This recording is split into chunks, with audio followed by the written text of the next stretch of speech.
Hello everyone and welcome back to Minds Mind Tutorial. So today we are going to start with a new topic, that is macroevolution, and before this topic we have already completed microevolution. So without a further ado, let's get into the video. So macroevolution जब हम लोग microevolution पढ़ रहे थे उसके अंदर उसकी थोड़े बहुत इंट्रोडक्टरी पॉइंट्स हमने देखे थे जिसमें हमने उसकी डेफिनेशन समझी थी. तो यहाँ पर यही लिखा गया है as has been described earlier की स्पेलिंग में LIER आना चाहिए था, आप उसको ठीक करेंगे.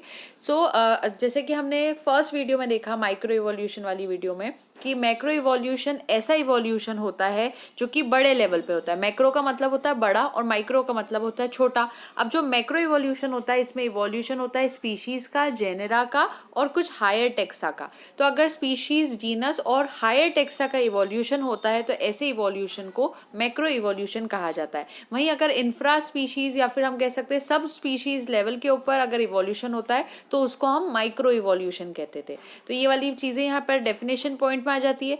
फिर that is it always remains functional at species level to higher levels. इसका मतलब ये हो रहा है कि जो मैक्रो इवोल्यूशन होता है वो स्पीशीज लेवल से हायर लेवल्स तक पूरी तरीके से फंक्शनल होता है. हमने बात की थी कि जो माइक्रो इवोल्यूशन होता है वो ऐसा एक तरह का इवोल्यूशन है जो सिर्फ और सिर्फ स्पीशीज लेवल पर ही वर्क कर पाता है. लेकिन अगर हम स्पीशीज लेवल से हायर लेवल तक अगर वर्क करवा पा रहे हैं इवोल्यूशन में तो ऐसे इवोल्यूशन को मैक्रो इवोल्यूशन कहते हैं.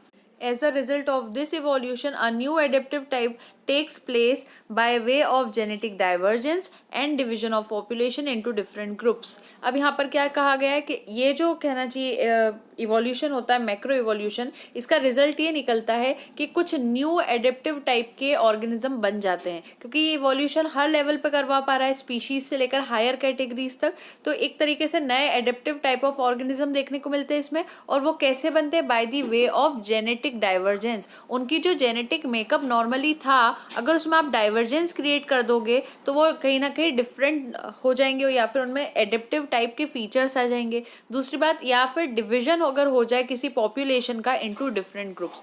फॉर एग्जांपल एक बड़ा पॉपुलेशन है, इस पॉपुलेशन के छोटे छोटे ग्रुप्स बना दिए जाए और छोटे छोटे ग्रुप्स फिर फर्दर अलग तरीके से डेवलप करें तो यहाँ पर भी हम मैक्रो इवोल्यूशन देख सकते हैं. सो ये चीज़ हो जाती है मैक्रो इवोल्यूशन के इंट्रोडक्टरी पॉइंट की. Now we are seeing its species features are as follows. इसकी जो स्पीसीज होती है उसके फीचर्स कैसे होते हैं, जिसमें हमारा पहला फीचर यहाँ पर आ जाता है एडेप्टिव रेडिएशन के ऊपर. अब समझिए इसको. Adaptive radiation of a specific group और population of a species according to habit and habitat. Adaptive radiation एक अगर हम बात करते हैं तो एक तरह से जो स्पेसिफिक ग्रुप होगा किसी भी ऑर्गेनिज्म का या फिर पॉपुलेशन ऑफ स्पीशीज का, तो वो उसके बेसिस पर होगा, हैबिट और हैबिटेट के बेसिस पर होगा. यानी उसकी आदत और उसके रहने की जगहें किस तरह की होती है उसके बेसिस पर कहीं ना कहीं एडेप्टिव रेडिएशंस आते हैं. एडेप्टिव रेडिएशंस के बारे में अगर आप जानना चाहते हो तो क्या होता है, नॉर्मली फॉर एग्जाम्पल कोई ऑर्गेनिज्म है, अब उस ऑर्गेनिज्म के कुछ सेम ऑर्गेनिज्म से फॉर एग्जाम्पल एक ग्रुप बनाते हैं हम लोग, तो इस पूरे ग्रुप में सेम ऑर्गेनिज्म है. तो मान लीजिए ये एक पूरा ग्रुप है, इसके सेम ऑर्गेनिज्म से थोड़े टाइम बाद क्या हुआ है, इन ऑर्गेनिजम्स में भी कुछ ने अलग ग्रुप बना लिया, फिर इन्होंने कुछ ने अलग ग्रुप बना लिया और इन्होंने कुछ ने अलग ग्रुप बना लिया. तो ये वाले मान लीजिए ऑर्गेनिज्म कोई नई प्लेस के ऊपर जाकर रह रहे हैं, ये कुछ नई प्लेस पर जाकर रह रहे हैं और ये कुछ नई प्लेस पर जाकर रह रहे हैं. इनकी हैबिट चेंज हो जाती है. अगर इनकी हैबिट्स और हैबिटेट चेंज होगी तो बाय नेचर अगर हम बात करें तो नेचर के हिसाब से इनमें क्या होगा, जो जिस जगह पर रहेगा जिसकी हैबिट जैसी रहेगी वो कहीं ना कहीं उसी तरह से डेवलप होने लगेगा, उसके बॉडी पार्ट्स भी वैसे ही डेवलप होने लगेंगे. मान लीजिए अगर हम बात करते हैं कुछ बर्ड्स का यहाँ पर पहले ग्रुप हुआ करता था, उन बर्ड्स को पहले आपने अलग अलग 3 ग्रुप्स में डिवाइड करा, अभी तक वो सारी बर्ड्स सेम थी. लेकिन हुआ ये, मान लीजिए कि ये जो फर्स्ट नंबर पे हमने बर्ड्स का ग्रुप बनाया है वो ऐसी बर्ड्स थी जो कि नॉर्मली पेड़ पर रहती थी और फ्रूट्स खाती थी, उससे ज़्यादा उनको और कुछ खाने की ज़रूरत नहीं पड़ती थी. तो उनकी बीक को इतनी ज़्यादा कहना चाहिए स्ट्रॉन्ग बीक की उनको ज़रूरत नहीं पड़ती, फ्रूट्स ही तो खाना है, तो उनकी बीक थोड़ी नॉर्मल सी डेवलप हुई मान लीजिए. फिर अगर हम बात करते हैं यहाँ पर सेकेंड ग्रुप ऑफ बर्ड्स की, यहाँ पर तो इन बर्ड्स की अगर हम बात करते हैं, मान लीजिए कि ये बर्ड्स इंसेक्ट्स को खाना पसंद करती थी, तो इनकी बीक थोड़ी सी ऊपर वाली बीक से ज़्यादा स्ट्रॉन्ग बनी कि ये इंसेक्ट को खा सके, थोड़ी पॉइंटेड बनी जिससे कि वो इंसेक्ट को अपनी बीक से मारे और वो इंसेक्ट को खा ले. वहीं अगर हम बात करते हैं थर्ड तरह की यहाँ पर बर्ड्स की। तो यहाँ जो थर्ड ग्रुप की बर्ड्स थी, मान लीजिए कि ये ऐसी बर्ड्स थी जो हवा में उड़ती थी, फिर नीचे से अगर इन्हें कोई रोडेंट्स वगैरह दिखते थे तो उन्हें अपने क्लॉज की मदद से पकड़ती थी, फिर उनको खाती थी। तो इनको क्लॉज प्लस इनकी बीक्स दोनों की ज़रूरत पड़ी, तो इनके वो दोनों पार्ट्स डेवलप हो जाएंगे। तो एक तरीके से इन बर्ड्स की जो पहले यहाँ पर ये इनकी तरह से शुरुआती टाइम जो था, यहाँ वो जैसा दिखती थी, अब वो वैसा नहीं दिखते हुए 3 अलग अलग ग्रुप में दिखेंगे और अलग अलग उनमें फीचर्स आ जाएंगे। इसी को हम एडेप्टिव रेडिएशन कहते हैं। तो यहाँ पर यही पॉइंट कहा गया है कि adaptive radiation of a specific group और population of a species according to habit and habitat. तो इस तरीके से एक तो जो स्पीशीज होती है, कोई ग्रुप होता है पॉपुलेशन का, तो उनमें एडेप्टिव रेडिएशन आ जाते हैं, और वो किस वजह से आते हैं, उनकी हैबिट और उनके हैबिटेट की वजह से उनमें एडेप्टिव रेडिएशन आते हैं। तो एडेप्टिव रेडिएशन भी मैक्रो इवोल्यूशन का ही पार्ट है, या फिर आप कह सकते हो adaptive radiation is equals to macro evolution. जैसे कि यहाँ पर आप देख सकते हैं हाईलाइटेड पार्ट में मैंने यहाँ पर लगाया भी इसको। सो मैक्रो इवोल्यूशन जो होता है is called as divergent evolution और एडेप्टिव रेडिएशन। इसको आप डाइवर्जेंट इवोल्यूशन भी कह सकते हो या फिर इसको एडेप्टिव रेडिएशन कह सकते हो। तो एक बेसिक सा एक जो मैंने यहाँ पर बर्ड का एग्जाम्पल दिया है वो अगर आप याद रखेंगे तो आपको एडेप्टिव रेडिएशन याद हो जाएगा, वही एडेप्टिव रेडिएशन मैक्रो इवोल्यूशन होता है। तो यहाँ पर ये चीज़ क्लियर हो जाती है। Second point, appearance of new changes in the environment. अगर कभी इन्वायरमेंट के अंदर नए नए चेंजेस आना शुरू हो जाएंगे जो कि थोड़ा से नॉर्मल से अलग होंगे, तो फिर भी अगर देखा जाएगा तो ऑर्गेनिजम्स में मैक्रो इवोल्यूशन आ जाएगा। Third point, morphological and physiological diversities in organisms. जो मॉर्फोलॉजी होती है यानी आउटर जो एक्सटर्नल अपीयरेंस होती है उसकी बात करें, या फिर उनकी फिजियोलॉजी जो होती है वो डिफरेंट अगर होगी, तो भी कहीं ना कहीं ऑर्गेनिजम्स में ये सारे फीचर्स देखने को मिल सकते हैं। सो मैक्रो इवोल्यूशन का पॉइंट तो हमें समझ में आ गया यहाँ से कि एक डाइवर्जेंट इवोल्यूशन भी होता है, एडेप्टिव रेडिएशन भी कह सकते हो आप इसको। And by macro evolution certain specific characters continuously develop in the organism of a group from which origin of new species takes place. अब यहाँ पर क्या बात की जा रही है कि जो मैक्रो इवोल्यूशन होता है उससे कुछ नए तरह के स्पेसिफिक कैरेक्टर्स किसी भी ऑर्गेनिज्म में डेवलप होने लगते हैं, नए नए कैरेक्टर्स उसमें आने लगते हैं जो कि उसमें पहले नहीं हुआ करते थे। अब नए कैरेक्टर्स किसी ऑर्गेनिज्म में आएंगे तो एक तरीके से बाद में ओरिजिन हो जाएगा न्यू स्पीशीज का। तो अगर कहीं न्यू स्पीशीज को बनाना है, उनका ओरिजिन करना है, तो ज़रूरी है कि उनमें नए नए कैरेक्टर्स का इवोल्यूशन शुरू हो, या फिर कहना चाहिए उनमें एडिशन शुरू हो, तब जाके उनका कहीं ना कहीं इवोल्यूशन हो पाएगा। तो ये पॉइंट था यहाँ पर। Now under adaptive radiation a group of individuals is divided into small groups। अगर आप adaptive radiation की स्टडी कर रहे हैं तो जैसे हमने बात की थी पहले, एक बर्ड्स का बड़ा वाला ग्रुप रहा होगा, फिर वो छोटे छोटे ग्रुप्स में डिवाइड हुआ होगा, तो वही बात हम यहाँ पर कर रहे हैं, उसके बारे में मेंशन कर रहे हैं। यहाँ पर हमने ये वाली चीज़ देखी कि जो कहना चाहिए जब एडेप्टिव रेडिएशंस होते हैं तो जो बड़ा ग्रुप होता है इंडिविजुअल्स का वो डिवाइड हो जाता है छोटे स्मॉल ग्रुप्स के अंदर। ये वाली चीज़ हमें समझ में आती है, हम उसको डायग्राम के फॉर्म में यहाँ पर रिप्रेजेंट करते हुए भी चल रहे हैं। तो यहाँ पर ये छोटे ग्रुप्स बन गए। उसके बाद out of these each group modified according to its habit and habitat. अब यहाँ पर ये जो छोटे छोटे ग्रुप्स बने थे ये भी आगे जाके फर्दर मॉडिफाई हो जाते हैं, इनमें और मॉडिफिकेशंस आते हैं। और वो मॉडिफिकेशंस कैसे आते हैं, उनकी जो हैबिट्स हैं, उनकी जो आदतें हैं, साथ में उनकी रहने की जो जगह है, उनके बेसिस पर उनमें मॉडिफिकेशंस आने लगते हैं। And forms a new group of individuals. और अब ये जो नए ग्रुप्स बने हैं ये अलग ही तरह के इंडिविजुअल्स को बनाने लगेंगे, यानी कि अब जो यहाँ पर इंडिविजुअल्स बनेंगे जब मॉडिफिकेशन हो जाएगा तो यहाँ पर ये जो शुरू में इनके एंसेस्टर टाइप रहे होंगे वो अलग रहे होंगे, और अब जो बन रहे हैं वो अलग बनेंगे। तो ये वाली चीज़ को एडेप्टिव रेडिएशन में हमने पढ़ा। So adaptive radiation involves large changes in the body of animal. The size of every individual of the group immensely increases. अब होता क्या है, जो adaptive radiation जब भी आता है तो large changes लाता है किसी भी body of animal में। अगर आप बात करेंगे किसी भी animal की body में तो changes आने लगते हैं, प्लस उसमें जो size होता है वो जो छोटे छोटे हमने ग्रुप्स बनाए थे उन ग्रुप्स का साइज भी बढ़ने लग जाता है।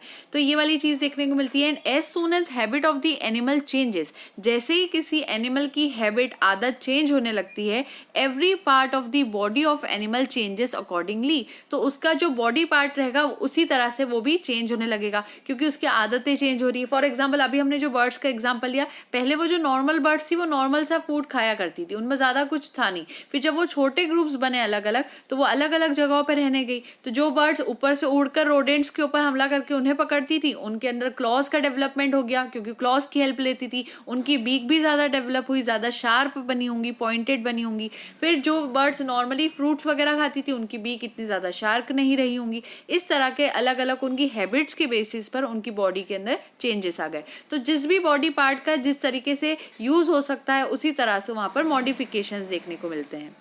Now majority of these changes are allometric changes. इनमें से ज़्यादातर चेंजेस एलोमेट्रिक चेंजेस होते हैं। एलोमेट्रिक का मतलब होता है कहीं जहाँ डिफ्रेंशिएशन अगर बॉडी पार्ट में आ रहा है तो उसके बेसिस के ऊपर एलोमेट्रिक चेंजेस कहा जाता है। And simultaneously other new characters और structures also appear in body of animal. इसके साथ साथ नए कैरेक्टर्स, नए स्ट्रक्चर्स भी एनिमल की बॉडी पर बनने लगते हैं। तो जैसे उसके कैरेक्टर्स अलग हो रहे हैं तो उसके स्ट्रक्चर भी डिफरेंट हो जाएंगे। नाउ अकॉर्डिंग टू ऑसबॉर्न, एक साइंटिस्ट है जिनका नाम था Osborn, those allometric changes which are concern with the size are called allometron. जो एलोमेट्रिक चेंजेस वहाँ आ रहे हैं और वो साइज से लेकर अगर कंसर्न है तो उनको एलोमेट्रॉन कहा जाता है। वो एलोमेट्रिक चेंजेस जो साइज से कंसर्न रहेंगे उन्हें एलोमेट्रॉन कहते हैं। And the new characters appearing in the body of animal are called aristogene. अब क्या कहा जा रहा है यहाँ पर कि जैसे जैसे किसी ऑर्गेनिज्म में जो नए कैरेक्टर्स अपियर करने लगते हैं, नई आदतें, नए उसके कैरेक्टर्स अपियर होने लगेंगे तो उस जो कैरेक्टर्स को अगर आप कहेंगे तो उसको एरिस्टोजीन कहा जाता है। किसी भी बॉडी ऑफ एनिमल में जो नए कैरेक्टर्स अपियर कर रहे हैं उन्हें हम क्या कहते हैं? एरिस्टोजीन कहते हैं। So this can be understood with reference to horse. इसके एग्जाम्पल के लिए हम हॉर्स का एग्जाम्पल लेते हुए समझेंगे। अब क्या हुआ, ड्यूरिंग इवोल्यूशन ऑफ हॉर्स, जब हॉर्स का इवोल्यूशन हो रहा था, size of their body increase. सबसे पहले उनकी जो बॉडी का साइज था वो बढ़ने लगा। And other parts of the body also increase in the same ratio. उसी के रेशियो को लेते हुए जो दूसरे पार्ट्स थे वो भी डेवलप करने लगे। पहले सबसे ज़्यादा अगर देखा जाए तो उसके जो लेग पार्ट है वो ज़्यादा डेवलप होने लगे होंगे, फिर उसकी बॉडी रेशियो भी उसी तरह से डेवलप रहे होंगे। ड्यूरिंग इवोल्यूशन, जब इवोल्यूशन हुआ from Eohippus to Mesohippus horses were of browsing habit which depend upon soft grasses in the forest। जब इवोल्यूशन हो रहा था ईओहिप्पस से मीजोहिप्पस तक हॉर्सेस का, तो जो शुरुआती हॉर्सेस रहे होंगे जिसको ईओहिप्पस हम कह रहे हैं यहाँ पर, वो ऐसे हॉर्सेस थे जिनकी ब्राउजिंग हैबिट थी। जो किस तरीके से ब्राउज करते थे, ब्राउजिंग हैबिट अगर आप समझते नहीं है तो मतलब एक तरीके से जो उनकी खाने की हैबिट्स होती है उसको हम ब्राउजिंग हैबिट्स कह रहे हैं। तो वो जो हॉर्सेस थे उनकी कैसी आदत थी, जिसे नॉर्मल सी जो घास हुआ करती थी उनको वो खा लिया करते थे, तो उसको सॉफ्ट ग्रासेस खाने की आदत थी, फॉरेस्ट में अच्छे से मिल भी जाती थी, तो ऐसे हॉर्सेस रहा करते थे। उनके टीथ जो थे वो ब्रेचियोडोंट थे for this type of food, क्योंकि अभी वो जो सॉफ्ट ग्रासेस खा रहे थे तो उनके जो टीथ रहा करते थे वो ब्रेचियोडोंट वाले थे। अगर ब्रेचियोडोंट समझना है तो हम उसको भी देख लेते हैं यहाँ पर।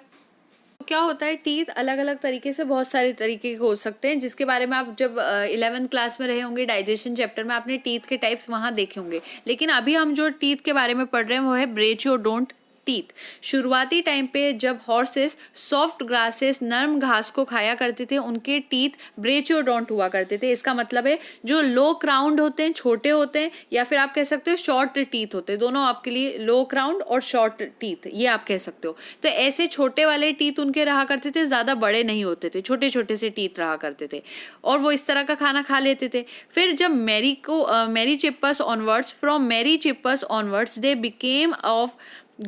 became of grazing habit due to which hypsodont grinding teeth developed। लेकिन बाद में क्या हुआ, वो जब ब्राउजिंग करते थे, नॉर्मली सॉफ्ट ग्रासेस खाते थे, तो जब तक उनमें छोटे छोटे टीथ हुआ करते थे, लेकिन जैसे ही मेरीचिप्पस वाले हॉर्सेस बनने लगे तो उनकी हैबिट जो हो गई वो ग्रेजिंग हैबिट हो गई, जिस वजह से उनके जो टीथ थे वो हिप्सोडोंट हो गए। अब हिप्सोडोंट क्या होता है, ये ठीक एंटोनिम होता है ब्रेचियोडोंट का। ये जो ब्रेचियोडोंट्स हमने देखे इसका ठीक अपोजिट जो होता है वही हिप्सोडोंट कहलाता है। इसको आप ऐसे समझ सकते हो कि ऐसे टीथ जिनमें लार्ज क्राउन्स होते हैं और ये एक तरह से कैरेक्टरिस्टिक्स भी होते हैं हर्बीवोर्स के।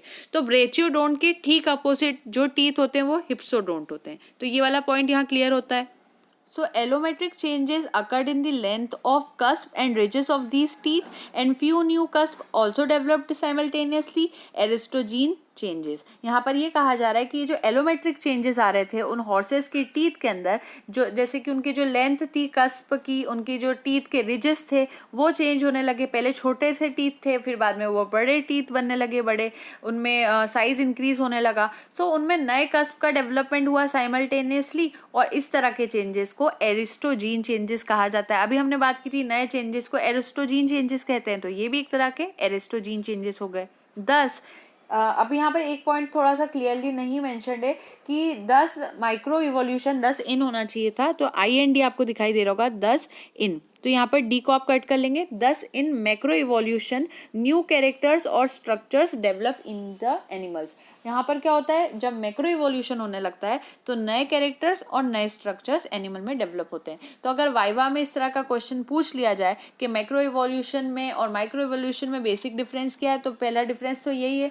कि वो जो सब स्पीशीज होती है उनका इवोल्यूशन होता था माइक्रो इवोल्यूशन, और मैक्रो जो इवोल्यूशन होता है वो स्पीशीज से हायर कैटेगरीज तक का इवोल्यूशन होता है। फिर उसकी बात करें फर्स्ट वाले की, तो वो सिर्फ और सिर्फ फंक्शनल होता है स्पीशीज़ लेवल के लिए, लेकिन ये स्पीशीज़ लेवल से हायर कैटेगरीज तक फंक्शनल होता है, और इसमें न्यू कैरेक्टर्स और स्ट्रक्चर्स भी डेवलप करते हैं। ये सारे पॉइंट हम मैक्रो इवोल्यूशन में मेंशन करते हैं। और as I will be making a differentiation kind of video also on both the topics, so हम उसको वहाँ पर डिफरेंस को कवर कर लेंगे। तो अब थर्ड हमारा रह जाता है मेगा इवोल्यूशन, जिसको हम नेक्स्ट वीडियो सेगमेंट में देखेंगे। तो 3 पार्ट्स बनेंगे यहाँ पर इस टॉपिक के लिए। Thank you so much and don't forget to like, share and subscribe. Happy learning.